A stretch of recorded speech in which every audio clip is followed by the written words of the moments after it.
And today we have Simon Bailey, and he's going to share with us his personal story of overcoming stuttering.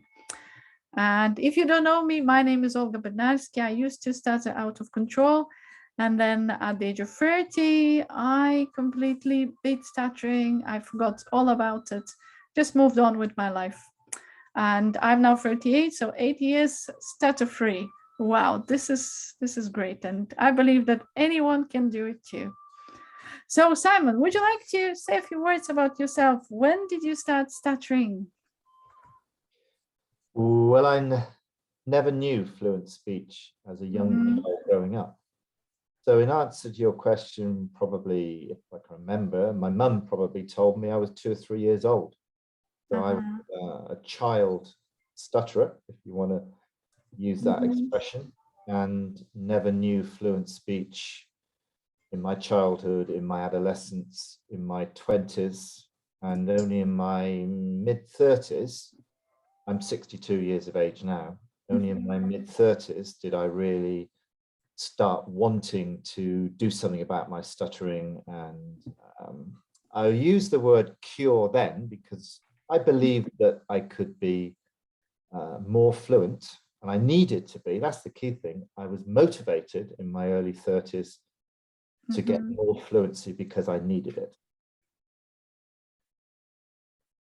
Okay. And how did your stuttering affect your life? Well, up until that age, quite a lot, but it was bearable. It went through patches of affecting my life. For example, as an adolescent, a teenager growing up, it was very restrictive and I didn't used to speak a lot. I avoided social gatherings, parties, friendships, relationships, and just kept to myself and struggled a lot with my speech. And that carried on into university where I couldn't handle that and I dropped out and drifted rudderless for a while until I found the career of IT, computer programmer, and then made that work. But I only chose that career because I thought it involved no speaking.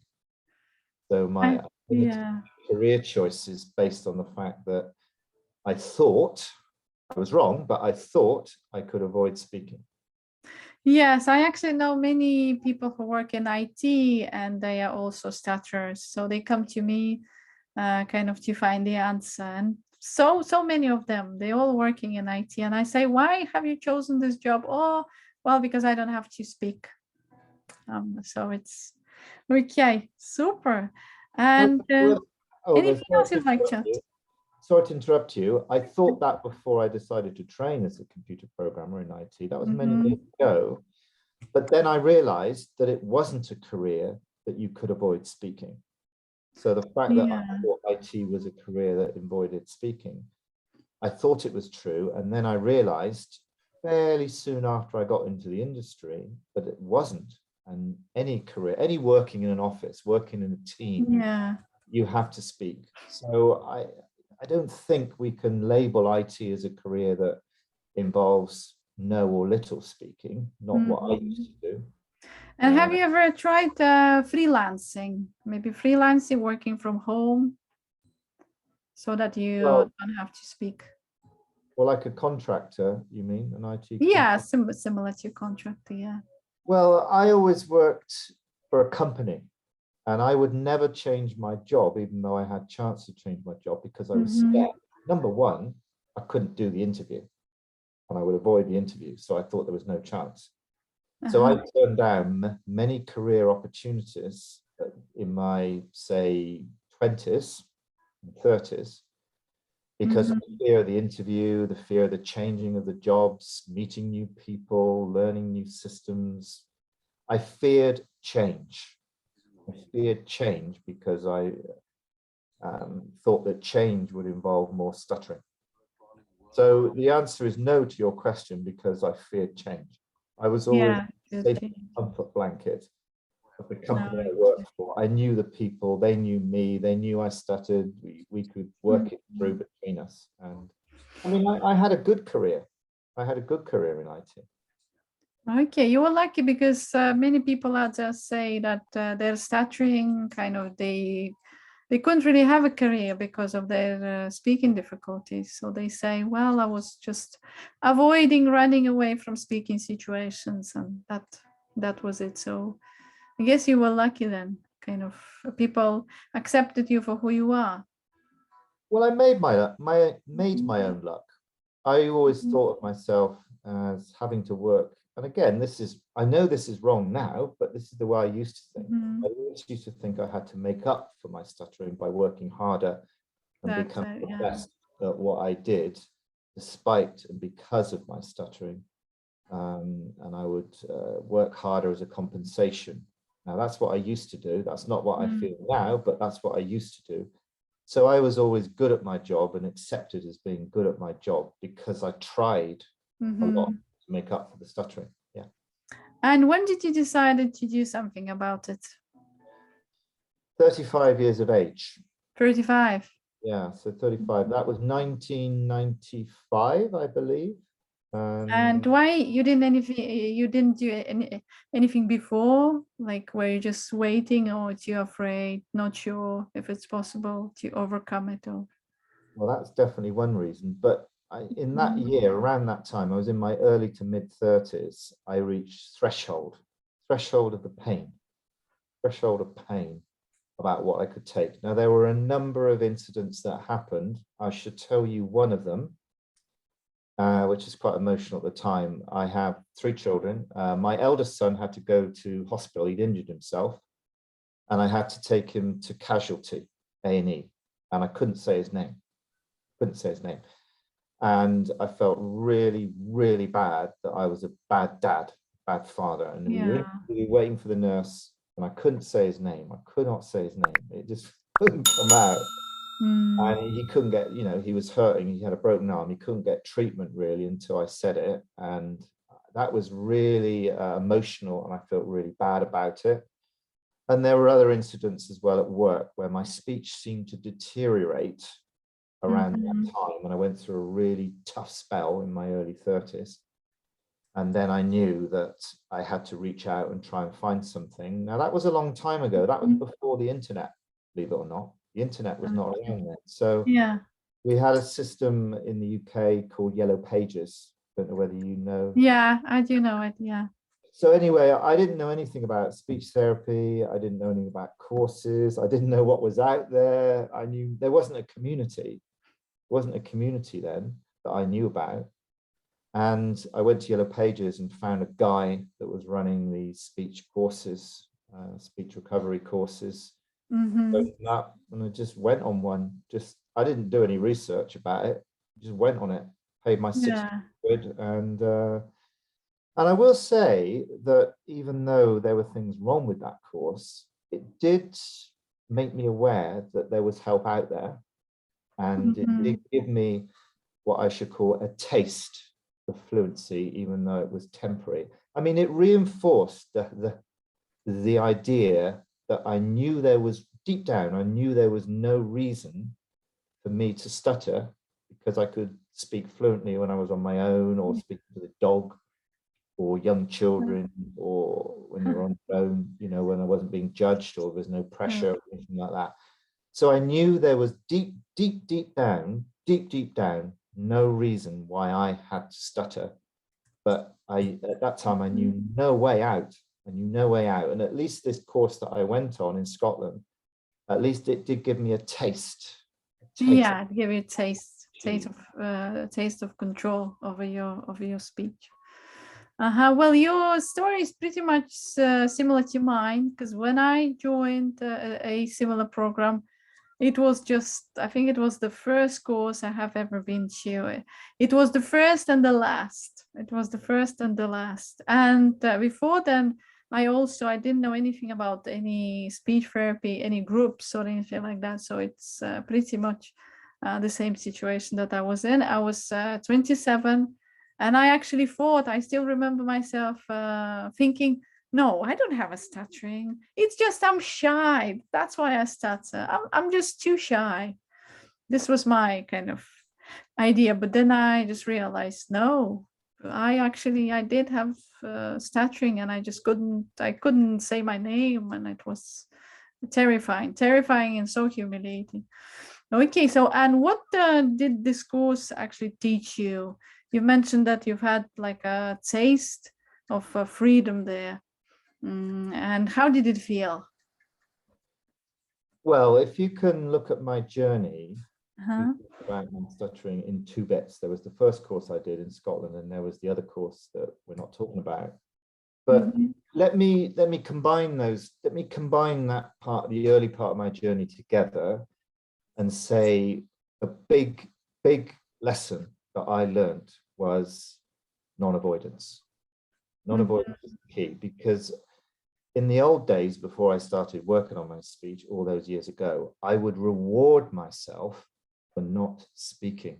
I'd think, hey, I've got away with it today. But I got away with it because I didn't speak. And I would take every opportunity to avoid speaking. But what those early courses taught me was not only non-avoidance, was that go out and seek out speaking opportunities. Speak more, speak often, speak at every opportunity you can to practice your speech, to practice your technique, to practice fluency shaping, or whatever it was you were doing at the time. And that was the key thing was non-avoidance, seeking out speaking opportunities, and doing it. Okay, and I know there are like number of people out there that say, okay, I stutter, but I don't avoid speaking, and I still stutter. How would you explain that? They say they don't avoid, but they still, continue to experience fear and severe blocking, which is quite surprising. Well, yeah, I mean, that can still happen. I'm just telling you my story. What the number one key thing I learned, which was that non-avoidance. The other thing that I learned was not to reinforce struggle and distortion, freezing, struggle, FSD, freezing, struggle, and distortion. Not to reinforce tricks in that respect. That the more you have poor speaking techniques involving struggle and distortion, the more they will persist. Yeah, true. So the combination of non-avoidance and then using techniques based on breathing to not reinforce those behavioral patterns of reinforcing the tricks of stuttering, or the facial stuff that we know about, or the slapping of the face, or the word subbing as well. Word substitution is still avoided. Yeah, different kinds of tricks. Not reinforce the physical behaviors of struggle. So the people that you're talking about have physical behaviors of struggle, and they're doing those, even though they're not avoiding. Which is good. That's it. Yeah. The first layer is non-avoidance and seeking out speaking opportunities. The second is finding strategies that work for you to avoid reinforcing struggle and distortion. Okay, superb. And so, how did you when was like the first time that you felt, okay, now I can speak without having to use any techniques, any tricks, any avoidances? I can just flow. Like, when was the first time you felt that flow, that, spontaneity, naturalness, no techniques, no tricks? When was the first time, and how did it feel for you? Well, flow to me meant no holding back. Mm-hmm. That's what I mean by flow. Techniques is a different thing, and I'll come back to techniques. But the question is, when did I recognize that holding back was the key issue, and that there was no need to hold back? And when I learned that stuttering was really holding back, which I learned from a guy called John Harrison that you know. That's it, yeah. When I actually grasped that concept, and I grasped the concept that it didn't matter what other people think, and that meant that I could choose to do whatever behaviors that I wanted to. And it was that choice that I could speak in the way that I wanted to. Sure. As far as As far as techniques are concerned, we would have to define techniques. I speak in a deliberate way now. I mean, I use fluency shaping techniques every day. Okay. What about your feelings? Because like from my personal experience, I know that when I don't hold back my feelings, when I'm true to my feelings, there's no problem at all. So this was something that I have discovered whilst I went to speaker clubs, which was about 7 years ago, and it really helped me. I just kind of I started to let go. I stopped being afraid of my own feelings. I have stopped showing my feelings to people. And it just made such a huge difference for me, because before I would be, so shy and, full of insecurities, but then when I showed my feelings, like for the first time, it was like, wow, she can speak. Wow. And everyone just went, whoa, she can do it. She can speak publicly. What about feelings, Simon? Do you express your feelings? Do you let them show when you speak? Hopefully, because that's an important part of me of not holding back. So that's it. Speaking with expression, which is the opposite of suppressing, and is absolutely important. It's very, very important to be a believable, authentic person with views and opinions and not be afraid of them. Basically, just not being afraid to say what you want, and if people don't agree with you, they don't agree with you. That's it. That's fine. I've never, since I've learned enough about not holding back, since I've learned to be assertive, the feelings have naturally come out. But I still have feelings of not wanting to offend people unnecessarily, but also to be able to express my opinions about stuff. So that was never, showing my feelings was never really a problem until I learned enough about enough fluency, less holding back, to be able to speak with enough confidence, so my speech itself would flow. But confidence is a feeling, isn't it? It's a feeling that you have within yourself. When you feel confident, you feel strong and you flow and nothing can stop you. This is a feeling. It is. I mean, one thing I learned about fear in the early days was a lot of the therapy that I had was about fear reduction. And then the big light bulb moment for me was when I knew that, when I figured out that stuttering wasn't based on the fear of stuttering, based on my self-doubt on my ability to speak. That's it. So those two little cousins, related cousins, if you like, fear and self-doubt, are very different. Fear is because you're a therapist, I'm a psychotherapist. Fear itself can be your counselor or your jailer. Fear itself, not the problem. It's the interpretation of the fear and whether you truly believe you're in danger or not. That's it. And fear, can serve you sometimes. It can motivate you sometimes. Yeah. But self-doubt is never good. Self-doubt is never good because the word self tells you about it. It's an inside job, isn't it? Self-doubt is the opposite of confidence. And when I truly knew that my stuttering was caused by my self-doubt on my ability to express myself, and then the holding back was kicking in, then I could look within myself for the solution instead of outside and start blaming other people or blaming the situation or talking to authority figures, things and different people in different situations where I was less fluent and more holding back, even though I was working on my speech and have been for years and years. The understanding of all those concepts was absolutely key. And what helped you to understand that it wasn't your fear that was driving your stuttering, but your self-doubt?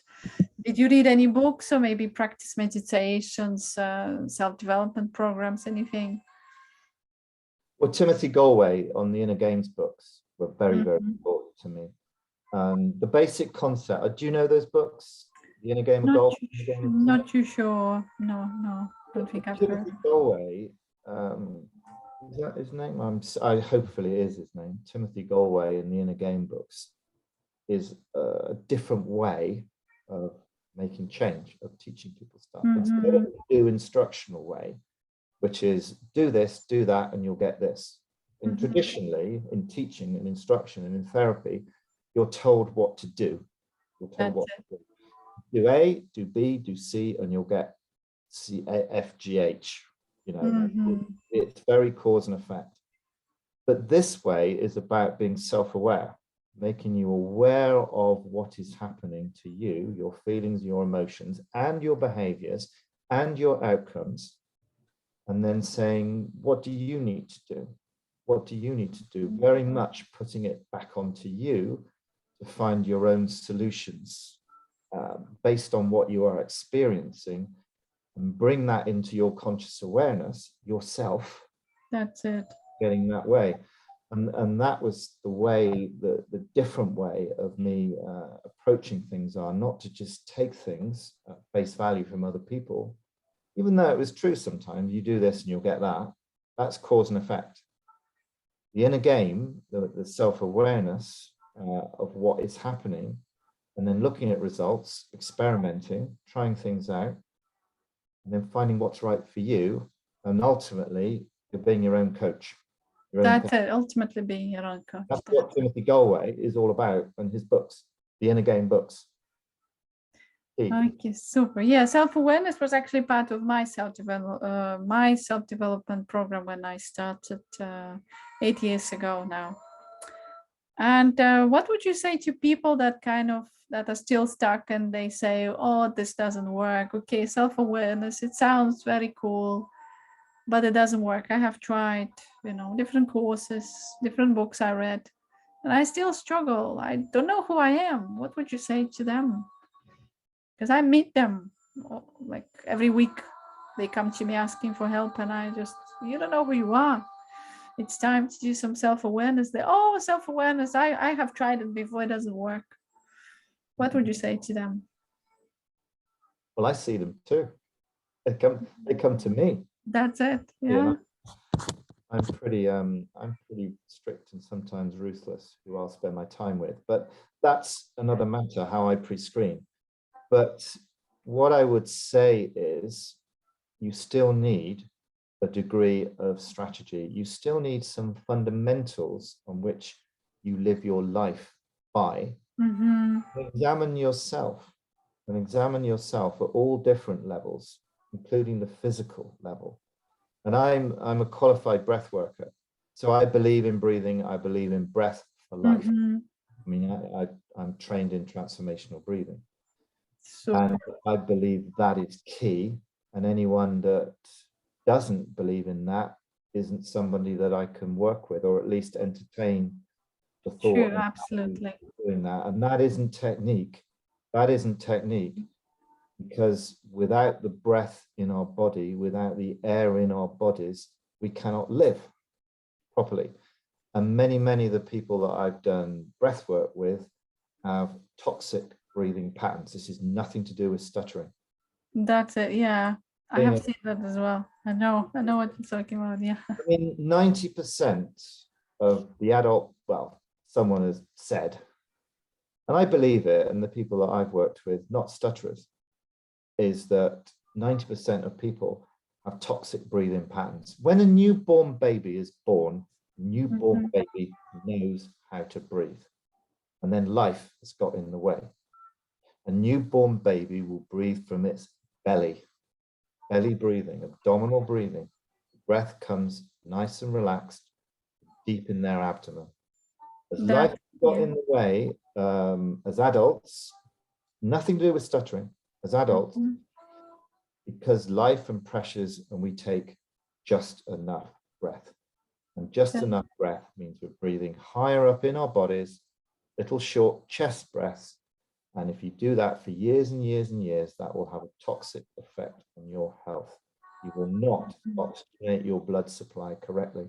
And it will lead to many, not just physical ailments, but psychological and emotional problems.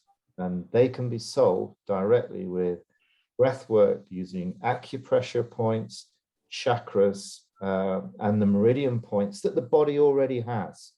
Now, accessing those through your breath and also pain management too.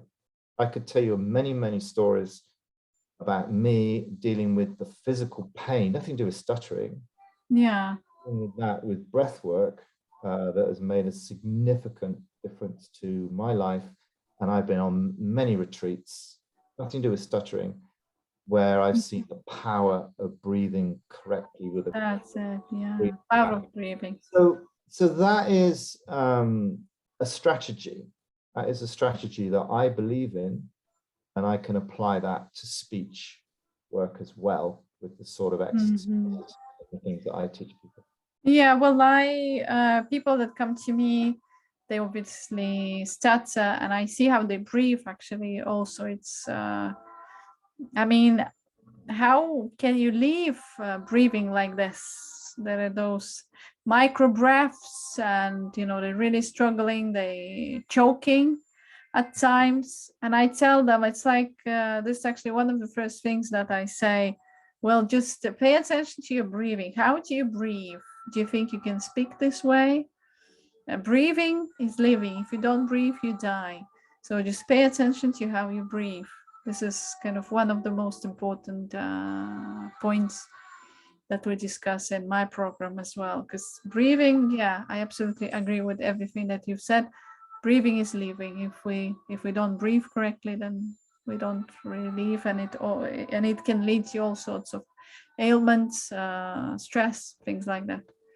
So I have been there personally, because I also practice breathing techniques. It has nothing to do with stuttering. It's just kind of, this is my own personal development program, and it has made also tremendous difference to my life. So, well, cool. That's very nice to meet people that are on the same vibrational level. Vibrations, yeah. I mean, the whole of life Yeah, is by vibrations. Every part of life is vibration. that's it. Everything is a vibration. Everything is a vibration. That's the core. That's the core. Yeah, and well, some people don't believe it, but this is how it is. That's what I've learned also. I have been to many retreats myself, and I know that this is not some fancy stories. This is how life is. Everything is made of these vibrations. And also stuttering, like when it comes to vibrations, do you think stuttering kind of has a negative vibration? Like, why do some people develop stuttering, others don't?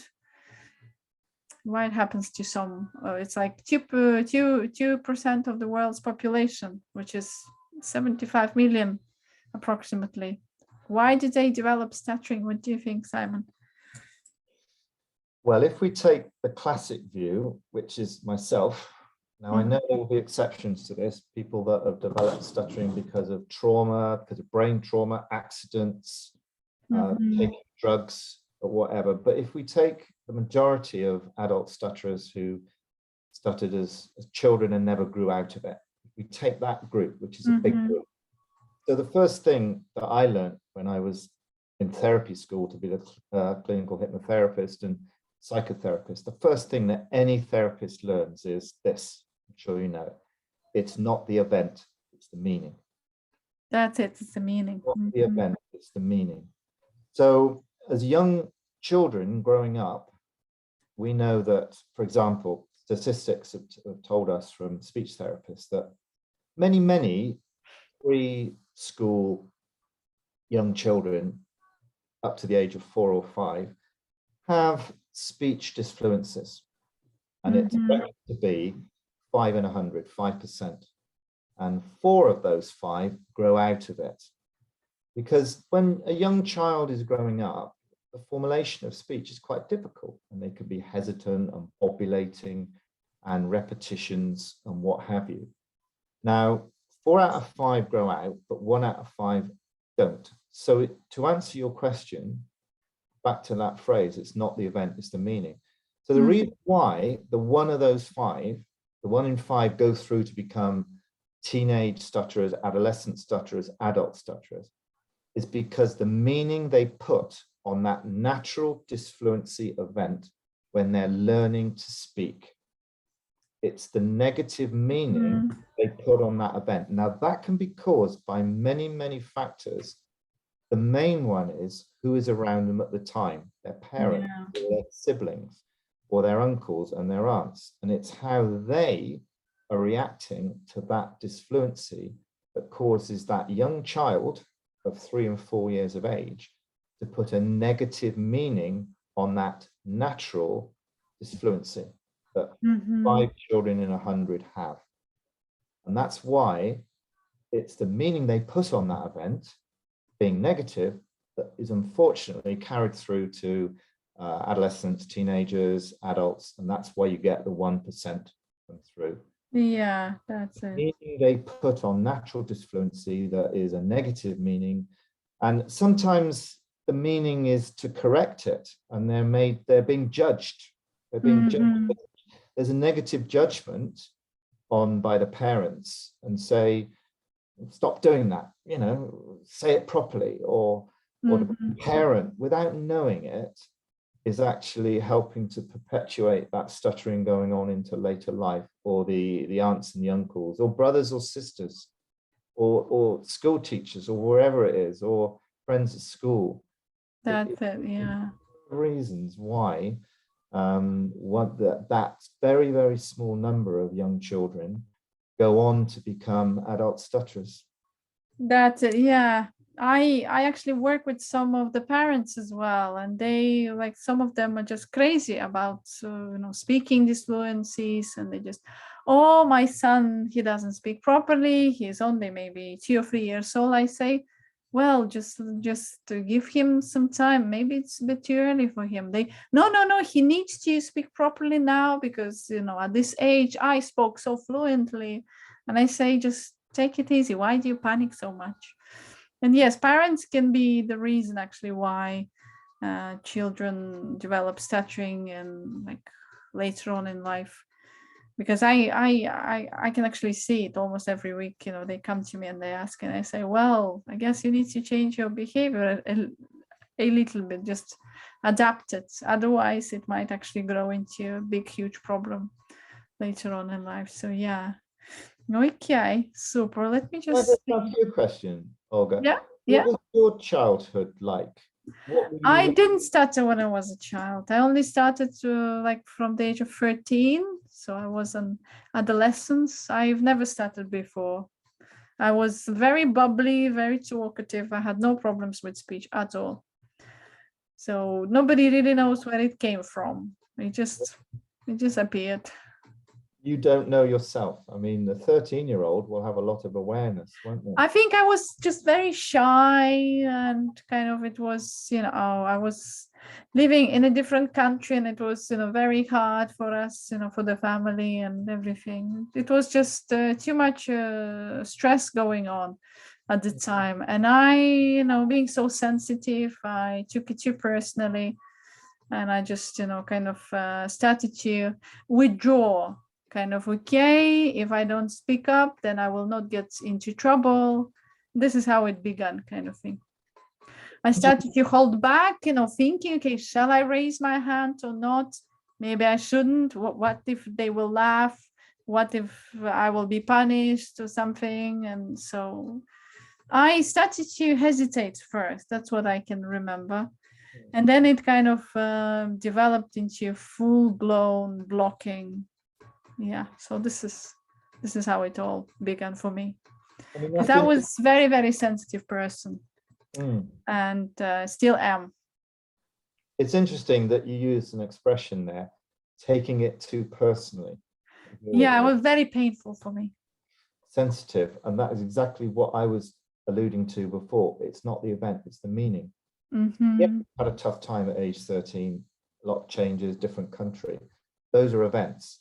And how you interpret those events, the meanings you put on it, taking it too personally, sensitivity. Yeah, I took it too personally, and it was just all too painful. So I decided, okay, if I keep quiet, then I will not get into trouble. I will not feel those feelings.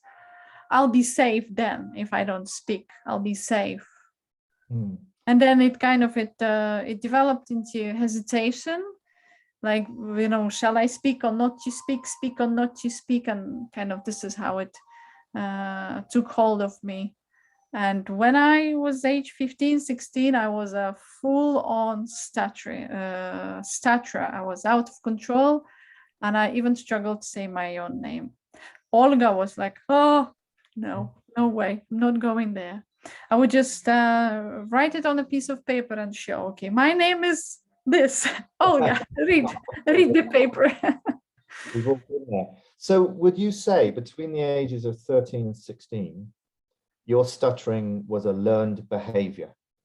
Yes, I say it was learned behavior, absolutely. This was kind of my way to protect myself from feeling those painful feelings. Mm. This was my way to kind of, okay, I'm shy, don't talk to me, just leave me alone. This kind of was, yeah, this was my shield.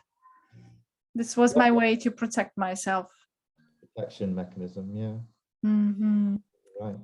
And then, people just kind of, started asking, oh, why are you shy? Why you're not speaking much? I'm like, oh, whatever. I'm just, this is how I am, and that's it. But actually, I just wanted to scream and shout, and because I'm naturally so talkative, and I like to share stories. But then, what if I get punished if I say this or that? What happens if I say something incorrect? Then they will punish me, they'll laugh at me, they will humiliate me. No, I better just pretend I'm quiet and shy, not very talkative. And when I came to this country, I would pretend that I don't speak English. This was the best. Okay, I don't speak in English, so leave me alone. It was my trick, the best trick. So yeah, it's quite a story, actually. I have written a book which will be out in January. It starts with my own personal story, then and it goes, from there, kind of leads through, the whole process of how stuttering develops, and then the second part is the way out. How can you map your way out of stuttering? Basically, this is what it's called. So it's it's been quite a journey. All this. When I started working on my speech age 27 up to the age of 30, 33, 34, it's been quite a journey. Kind of, I have learned a lot, and I've learned to understand myself, which you have mentioned, self-awareness. This is a perfect way to put it. So self-awareness. If you don't know yourself, then you don't really know where your problems are coming from. When you begin to kind of understand who you are and how you tick and your psychology, then you can basically solve, if not, then majority of your psychological problems. That's what I personally experience, and this is what I see in other people too. So which is quite a beautiful thing, because we can become our own coaches. This is the whole point of my book, actually, kind of to teach people who stutter how to become your own coach, because I believe that we can all do it. This is not just like for VIPs, for special people only. We can all learn to become our own coach. That's it. Okay, Simon, super. I think we have to. I think we have to coach, because the last thing you want is dependency. You don't want a codependency with a coach or a program or any institution, because that's just perpetuating That's it. Another thing. And codependency itself should be avoided. That doesn't mean to say you can't get help and ask for help and ask for advice, but don't turn that into codependency. That's it. Yeah, because there are some programs in Russia as well, because I mostly work with Russian people, and they just go to these courses. They like go for 5 years, 7 years, 8 years. They just keep coming for more. I say, okay, so do you have any progress there? Well, when I'm on the course, it's okay, but when I come off the course, I start to stutter again. I'm like, okay, so what's the point? What is the point? Okay, super, Simon. And my next question would be, like many people who stutter, they actually see their stuttering as a curse. They think it's their curse. Now, how did your perception about your speech impediment has changed over the years? Is this a curse or is it a blessing in disguise? Well, it's a challenge. Is it a Mm. curse? Before I knew there were things out there that could help, before I knew that there were other people out there that had done something about their speech and understood their own speech and were willing to work with others and help others and share. And there was a community out there that understood what stuttering was, what I was going through, and had achieved a degree of success themselves. Before then, I probably may have thought it was a curse. I can't remember. Mm-hmm. I think now it's a terrific challenge, a terrific opportunity. I never thought it was a blessing, though. I never thought it was a blessing. I thought it was something that I could achieve. It would be an achievement. It would be one that would be noticed by myself and other people and admired by other people, family members, I mean, and my children particularly. And there was that. But I don't know now that I would use those words now, curse or blessing. I think it's a matter of fact. I think it is what it is, because the reason for that is I don't focus on my speech much more, because I'm more interested in life situations, life development, in how my life is, how my interactions are, my relationships with other people, how I can make a difference to other people's lives in my coaching, in my voluntary work, in my connections, my relationships, my friendships. I'm more focused on life now than speech. That's it. Stuttering, because I mean, one of the things that the people I work with, I tell this thing called anticipatory anxiety. Even if you happen to be fluent in a situation and you maybe got away with it, what were you thinking about before? How much anxiety did you have about your speech before you even started speaking? And I know you know the work of John Harrison and the classic quote of his, and I will never ever forget this. It's entrenched in my mind. He said to me, "Simon, the stuttering started before the stuttering started." And you know that quote. And that, when I heard that, I said, what? What do you mean? What do you mean? Yeah. It was explained to me what that meant. And it's so true. It starts in your head, in your mind, way before you actually open your mouth. Way before. And it could be a day before. It could be 2 days. It can be a week before, like it was for me. It could be any time before. And the point of doing something about your speech is, you don't just want the act of speaking and stuttering. You don't want all the baggage that comes before, that comes an hour before, that comes a day before. You don't want any anxiety or doubt when you think about speaking. Like, I've got an interview tomorrow. You don't want a sleepless night the night before. You don't want that. You don't want that. It's not just about the event. It's about what leads up to it, and the confidence you have as soon as you find out you got that job interview. It should be, hey, this is great. I'm looking forward to it. What an opportunity. It's having that mentality, that mentality about looking forward to speaking situations, or even better still, not even thinking about them. Not even. And as John Harrison has said, and I know you know this quote, he said, "I truly recovered from stuttering when speech didn't become an issue." And speaking didn't become an issue, or speaking became a non-issue. That's what he said. That's it, yeah. Just nothing. You pick up to do with that word. He didn't say when stuttering became a non-issue. He said when speaking became a non-issue. When speaking became a non-issue. Speaking became a non-issue, not when stuttering became a non-issue. When speaking was just one of those things that he did. And he didn't need to be fluent either. He didn't need to be fluent. That's the point. He didn't need to be totally 100% fluent. Yes, but the mistake of majority of people who stutter is that they want to be perfect. They want to be perfect all the time. And if they just little slip there, they start to punish themselves. They start to beat themselves up. like I wasn't perfect. So what would you say about that? What would you say to people that always want to be perfect in their speaking? Completely wrong, because whoever is perfect, whoever is, whoever is perfect. we're on a journey. I remember once at a conference, a British Stammering Association conference, way back many years ago, and one of the top speech therapists was doing a speech, and she said, in the whole of Great Britain, there is only one fluent speaker in the whole of Great Britain, and it was a guy called Trevor McDonald who read the news at 10, and he never made it. Okay, yeah. A newsreader, a well-known newsreader. He said he's the only fluent speaker in Britain. Everyone else has stumbles. Everyone else. We all stumble every now and then. And it doesn't.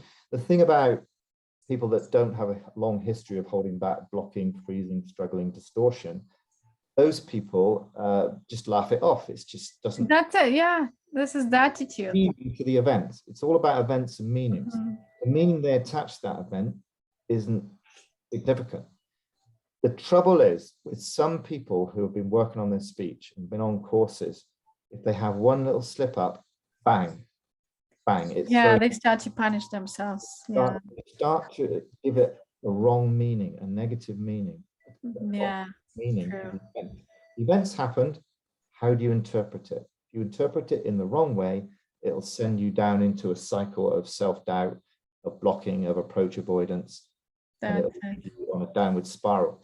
But the perfectionism model, if you like, mindset, if you like, is never good. It's never good. What can you do about it? You can analyze and monitor, why did it happen, but then correct it. And put it behind you. Put it behind you. We're human beings. We're on a journey. We're human. We're allowed to make mistakes and hopefully learn from them. That's it. True. Absolutely. Yeah, this was for me also like, because I used to be so ruthless and so strict to myself, like, you must be perfect. You must be perfect. I was just so demanding and so draining. I was just so tired of myself. And then once I allowed myself to simply be who I am, and sometimes I do make mistakes and I might even stumble. I might say something wrong, and that's okay. That's okay. This is not like the end of the world. And it just became so much easier. Like my whole life has just completely changed and transformed. It just became so much easier to live and to breathe and just be in the world, not constantly push and struggle and battle and wrestle. Just be whoever you want to be. Just be okay with mistakes that you make. You can make a mistake. Just give yourself this permission, and it just makes life so much easier. So it's complete. It just, and it's at the same time, it's this is such a simple concept, but many people out there, they still pursue that perfection. I want to be perfect. I must be perfect. I say, no, just take it easy on yourself. Be yourself. Don't be afraid to make a mistake. Make it like a game. Life is a game. So make it pleasurable game, not a difficult and demanding one. Okay, superb.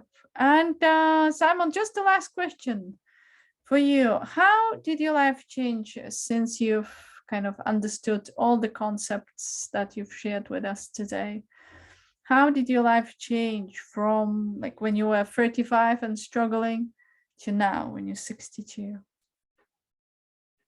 Well, in a very positive way. It opened a lot more doors, a lot more opportunities. I feel better about myself. I have less anxiety, more confidence, and not just confidence in speech, confidence in everything in life. The fact that I can handle things better now, because basically, I was going to say a bad word there, but I won't. I'm going to say tough things happen to us all. I'll keep my language clean. Tough things happen to us all. Life throws us a tough ball, a tough card sometimes. things that we don't want to have happen. It's how you deal with them that matters, isn't it? And I think I've definitely learned life skills based around my confidence on the ability to handle anything that happens, however it is. I've had a lot of health issues in the past, still have now, but I feel that whatever will be, and I can handle them. And it's just given me that level of like calmness. I don't know whether you know Michael O'Shea. You know Michael Yeah, I O'Shea? think I've heard of him. Yeah. Michael O'Shea. I mean, he's a great inspiration to me.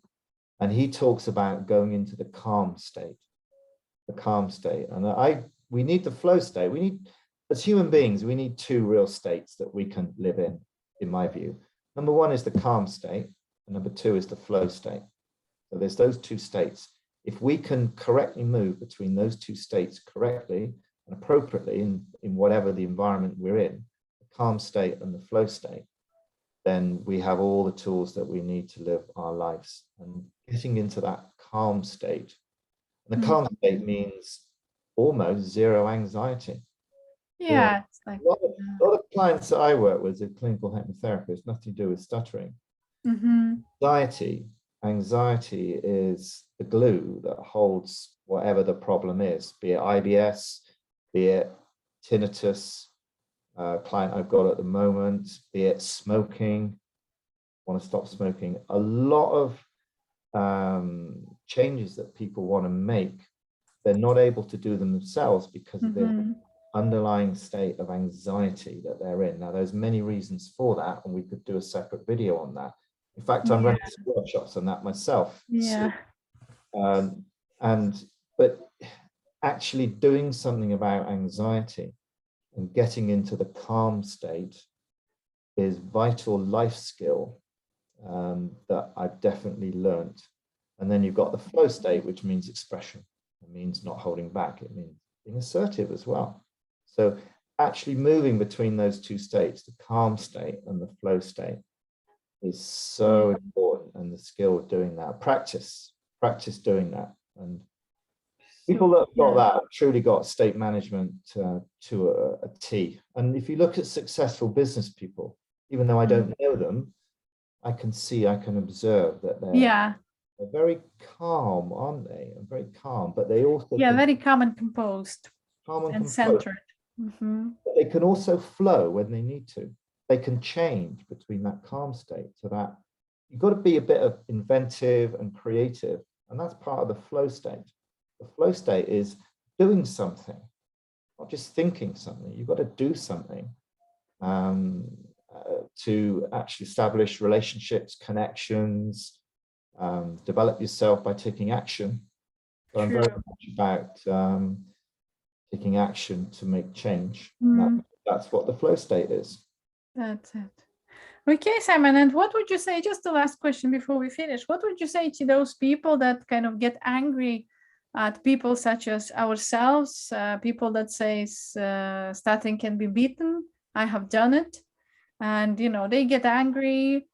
They join this, support groups, gloom and doom. They complain all the time, and they still resist the idea that stuttering can be overcome or managed.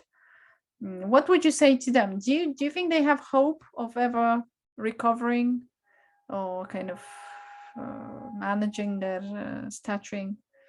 What would you say to those people that, might actually send some angry comments when they see this video?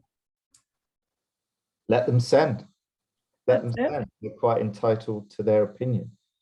Let them send. I'm going to ask you that question, but I'll take it first. It's actually a far more, to me, that's a very important question, because I'm very particular of who I think should work on their speech. There are people out there that should not work on their speech because they're not ready, or they're not open enough, or they're not trusting enough to be able to do that. It would be actually detrimental for them to try and make change because they don't actually believe it's possible.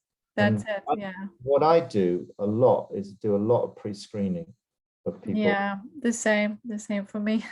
absolutely vital that you don't try and change someone that isn't ready. Or there's this classic expression that I saw in Susan Jeffers' book, which no, and it's not hers. I don't know who originally said it, and it's this: when the student is ready, the teacher will. The teacher will come. The teacher will show up. Someone's got to be ready first to try and make change. And if you can't finish something, don't start it. Because I'll tell you just briefly, this is a very good question. It's actually quite a long answer, but I'll tell you a brief story about me. This is my own story now. When I was 35 and I did that first speech therapy course that I was telling you in Scotland, I won't name it, but I went on this course. I spent a lot of money and a lot of time, and I was away from home, and I put a lot of effort in, and I did achieve a certain level of control and confidence and fluency and whatever, but it didn't last. And I tried and I couldn't get help, I couldn't get support. And it wasn't me not being motivated. It wasn't me not trying. But what I found that happened was, because I'd slipped back, because I relapsed, because of all that, my speech became worse. Became worse after 2 years of doing it. It became what my stuttering, my holding back became worse, having done this course, having tried hard for 2 years, because not only did I have the stuttering to deal with, I had the sense of guilt and failure layered on top of the emotional aspects of stuttering. I had a lot of negative emotion to do with the fact I'd failed and I was guilty about it. So I added extra states on top of the emotional state of stuttering. And because of that, the actual act of working on my speech made my speech worse. So then when I did the next course after that, I was quite holding back, really. I was quite nervous. I was quite skeptical, which you would be, wouldn't you? If you've had one big failure and then you're offered another chance, or you want to try again, you want to think, well, this is going to be different, isn't it? Or what do I do differently? And then I learned a whole bunch of different stuff and different mindsets and different approaches and different skills, and different experiences and different supports. And it was different. But the thing is, just to go back to your question about the people that don't think it's worth it, some of those people will have those feelings. There will be some people, and we know who they are in the Facebook communities, that don't think there's anything out there because they've tried with other things and it hasn't worked. And they've put a lot of time and money and effort. And because 1 or 2 or 3 things haven't worked, then they've given up, and they've given up with the view that nothing can help them. So there is that group of people that have that view. And the reason why they've had that view is the particular courses that they've tried weren't right for them. They weren't right for them, or they weren't right for the course, one of the two. So I think it's absolutely vital before anybody decides to do anything that they make sure that what they're potentially being asked to do, the course, the program, the therapist, the coach, the mentor, fits with their mentality, and they can accept and do what they're being told to do. I mean, I think there is a degree of, when you start learning from someone, to act a bit like a sponge, to take all the information in and not to question it too much, and to build your belief systems up by experience. Because most people's belief systems, because ultimately what you have to do is to change the beliefs that are holding you back. That's it. That's what confidence is based on, your belief systems. But to do that, most people's, human beings' belief systems are experiential. They're based on experience. So if you give people a little bit of positive experience and then make them go back in an iterative cycle to begin to change their beliefs, that's the way of doing it. That's the way of doing it, and accepting the fact, working with people's belief systems. But some people are very negative, have very built up a lot of negativity within their belief, and skepticism and cynicism. They're cynical and skeptical. That's like they're cynical and skeptical that even though something's worked, it won't work again. it'll fail next time. Yeah. You have to know who you're working with and deal with that by repetition, because as Tony Robbins has said, repetition is the mother of all skill. Repetition is how we reinforce anything, reinforce change. And that leads to belief systems changing too. Belief system constantly, as you said, Olga, rewarding yourself when things go well, not beating yourself up for when things don't go well. Yeah. The opposite of perfectionism. So a lot of the people that say that they don't believe anything can be done about their stuttering, maybe they've tried, maybe they're very negative, maybe they're not motivated enough, maybe their life is okay anyway and they don't need it. Yeah. And maybe they just simply don't want to spend the time and effort that people are telling them it needs to spend, because I've only got to where I've got to by spending a lot of time and effort. And there'll be people out there that think, oh, it's only speaking. I shouldn't need to work hard. Why do I need to work on my speech? Why do I need to repeat? Yeah, some of my clients, they also say that, oh, everything you say, it all sounds very nice and clever, but my God, it's just so difficult. And they continue to stutter out of control. I say, you're stuttering, what you're doing now, how you speak, this is difficult. My program is not difficult. Well said. That's a good point.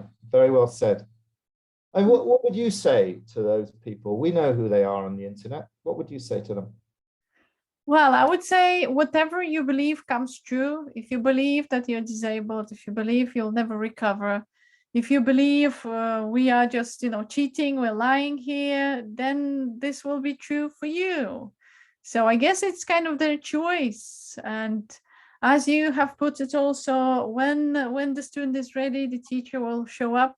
So I guess it's kind of the same thing for me. I guess they're just not ready. Maybe they'll, and also I see that some people actually have some benefits from having stuttering. Like, for instance, they get lots of sympathy. They even get like some money. I'm not sure if it's in this country or not. You can actually get some benefit if you have stuttering or this kind of conditions. And also they don't need to take responsibility, which is also maybe kind of very convenient thing for some. Like, okay, I have stuttering, I'm so poor, I'm a victim. Okay, just carry me in your hands. I don't need to do anything about it. I will take no responsibility. So maybe there are like kind of some secondary benefits to having stuttering, because then you don't need to grow up. I've had a client once. I think he was 27 years old, and he lived with his parents, and he didn't work, so they provided for him. And he said to me, well, yes, well, I live with my parents, but I want to get rid of my stuttering.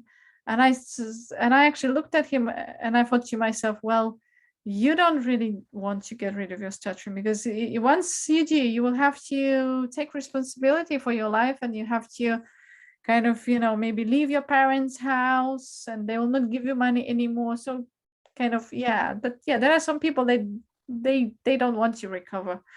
Kind of they're not ready, they're not motivated enough, because I think as I personally see from my experience, they get some secondary benefits from having this problem. So yeah, that's it. I think a lot of people are afraid of failure as well. Yeah. Because why I told you that story at the beginning. I had a lot of failure on my first big attempt. Mm-hmm. And a lot of people don't want failure on top of the stuttering. And responsibility as well that comes with fluency, because once you reach fluency, your life will change completely. And some people kind of uncomfortable, they just want to be in their comfort zone. But when you become free, it's like it's a whole new life is opening up in front of you. And this might be scary for some. This might be scary, like, oh, I will lose my parents' support. I will lose sympathy, like, from people. Oh, that's scary. No. Right. They gain and they lose. An exercise I do with clients is it's called the Fluency So What exercise. So I've got my whiteboard. I've done it with myself, and I've made a video about this as well. And it's the fluency so what exercise. So I write this term. So you're fluent now. So what? What will be different about you? How will other people know you're different? You're fluent now. What's going to happen? How will you? What will you do differently? What will you think differently? Yeah, people just say to me to this question exactly the same. I'm asking, say, oh, well, I just want to be fluent because I just want to be fluent. I want to be able to buy something without blocking on words. And that's it. Yeah, that's it. I say, well, you need to dream big. What will happen when you stop stuttering? When you have fluency, what would you like to achieve? Come on, dream big. I just want to, buy a ticket without stuttering. I say that's not a big enough a reason for you to be getting rid of your stuttering. You need something, bigger than that. And you can get people to dream and visualize on a whiteboard before they have it. Don't worry about the I draw this pie chart that I learned when I was trained to be a therapist, and the pie chart was pie chart, a circle. The biggest segment, it was the 80-20 segment, and the 80-20 segment means 80% of any reason for change is the why. Why do you want to change? Why, and 20% is the how. And I tell people, don't worry about the how. Yes, I know the how is important, but 80% is the why. And we'll deal with the why first, then we'll do a bit of the how, then we'll do a bit of the why, and we'll go between the how and the why. But always know that 80% of that pie chart, the change pie chart, is why. Yeah, but most people they just want the how bit. They want the how just bit. Give me the magic exercises. Give me the magic exercise, and I'll get rid of stuttering. I'll be so happy. I say that's not enough. Not enough. They just want, magic pill. Everyone is hunting down that magic pill. Yeah, but unfortunately, this is not how it works. I have found, though, that using deep level clinical hypnosis actually makes a big difference. Training and being a qualified hypnotherapist and using trance work with people at the right point can actually reinforce a lot of the conscious suggestions. And that has been powerful for me in developing language patterns over the last 3 years to accelerate that mindset change with people has made a difference. But I still believe in the experiential approach. We are changed by what we do.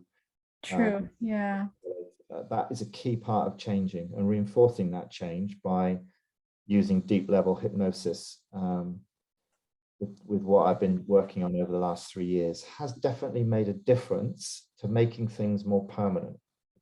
Yeah, but you need to apply.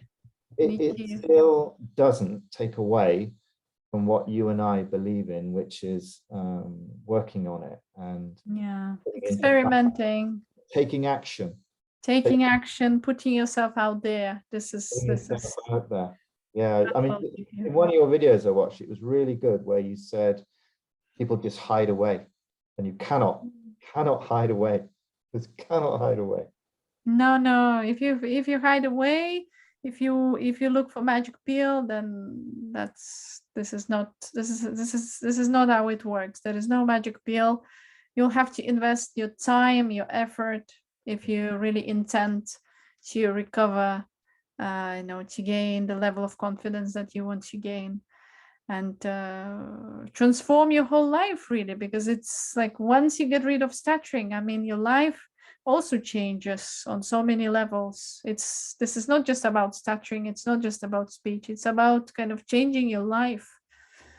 So for me, it's been fantastic journey, up and down, but this is where I am now, and I'm very grateful because stuttering actually showed me so much about myself that I would probably have never known otherwise if it wasn't for the challenge of stuttering that I had since the age of 13 up to the age of 32, I guess.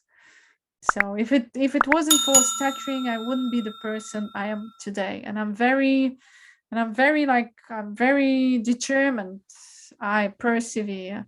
I go for my goals. So I wouldn't be like that if it wasn't for that stupid stuttering that I had before.